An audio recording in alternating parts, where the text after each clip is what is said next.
First of all, let me say that I support the bill. And the reason that I support this bill is because we do have a major problem on our roads. There is no doubt about it.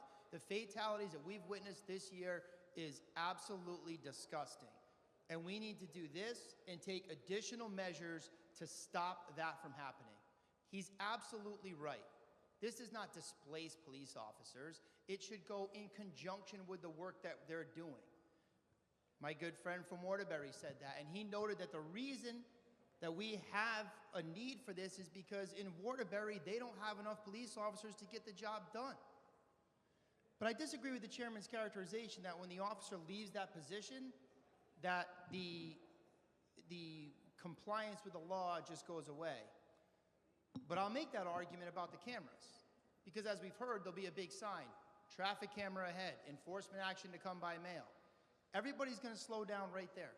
They're going to abide by that red light. They're going to slow down in that particular area, and that's great. That's why I'll vote for this bill. Because in that particular intersection, that particular section of the highway, that particular section of town, we will save lives. And I don't think this bill hurts anybody. We've heard a lot of arguments. I understand the arguments. I respect all of my colleagues. But I think that this bill is a step in the right direction. We've heard, Chairman of the Transportation Committee and many of our colleagues have referenced the amount of death that we've had as a result of crashes on our highways this year, but nobody is willing to say this. I'll say it. The Public Safety Committee had a public hearing on February 23rd. The manager of the Alvin W. Penn Law gave us some statistics, and I'd like to share them with you. From 2019 to 2022, let me say this. In 2019, the state of Connecticut averaged 500 to 550,000 traffic stops a year. We were on track for that through the first quarter of 2020. In 2022, that number went down to 300,000 statewide. The biggest note was in our state police. Went from 200 to 220,000 stops per year down to 75,000. So if we're going to sit here and pretend that the reduction in traffic stops has nothing to do with the fact that nobody's abiding by the laws and people are dying in record numbers on our highways, not only are we not being honest with ourselves, we are continuing to put the public at risk. This bill does nothing to address that, though it helps in another way. The reason I disagree with the chairman's characterization of if the cat's not there, the mouse will play, is because I know it's not true. Years ago, we used to run seatbelt checkpoints. And before we ran them, you know what we did? We sat in an intersection in an unmarked vehicle, and we did a survey.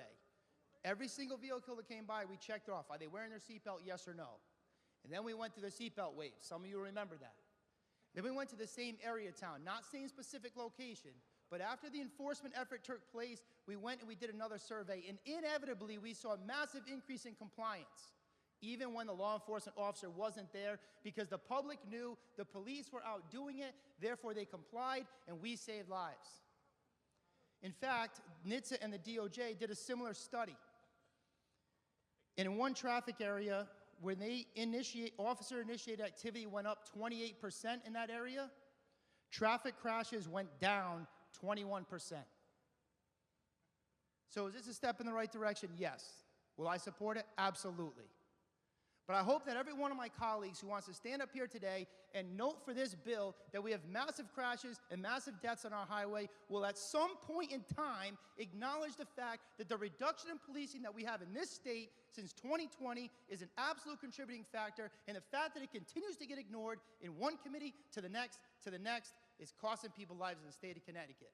I'll support this bill, and I hope we continue this effort and start saving lives and get real serious about what we're doing to save lives on our highway. Thank you, Mr. Speaker.